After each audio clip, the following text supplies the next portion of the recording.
ஒரு கவர்மெண்ட் மேலே மக்களுக்கு நம்பிக்கை வரணும் அப்படின்னா பேசுகிறத விட செயல் அதிகமாக இருக்கணும். ஆனால் இப்போ நிலைமை என்னன்னா, செயலை தேடுற அளவுக்கு பேச்சு தான் அதிகமாக இருக்குது. மக்கள் கைத்தட்டுறதுக்காக கிடையாது, கேள்வி கேட்கறதுக்காக வாக்களிச்சிருக்காங்க. அந்த கேள்விக்கு பதில் எப்போ கிடைக்கும்னு தான் எதிர்பார்த்துட்டும் இருக்காங்க. விமர்சனம் வந்தாலே எதிரி மாதிரி பார்க்குறீங்க அப்படின்ற அந்த ஒரு மனநிலை இருந்தால் உண்மையான பிரச்சனை வெளியில் வராது. ஒரு பொறுப்பில் இருக்காங்க அப்படின்னா பாராட்டு மட்டுமே கிடைக்கணுன்ற உரிமை கிடையாது. மக்களுடைய அதிருப்தியையும் கேட்க வேண்டிய பொறுப்பும் அவங்களுக்கு இருக்குது. மக்கள் ரொம்ப ஒரு பெரிய விஷயம் அப்படின்லாம் எதையுமே கேட்கல.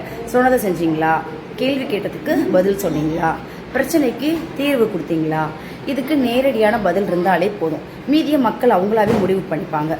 இன்னும் கொஞ்சம் சொல்லப்போனால் மைக்கு முன்னாடி பேசுகிற வேகத்தில் பிரச்சனையை தீர்க்கிற வேகமும் இருந்தால் மக்கள் இன்னும் கொஞ்சம் சந்தோஷப்படுவாங்க. பேச்சுக்கு கைத்தட்டல் கிடைக்குங்க, ஆனால் செயலுக்கு தான் மரியாதை கிடைக்கும். கொஞ்சம் யோசிச்சு பாருங்கள்.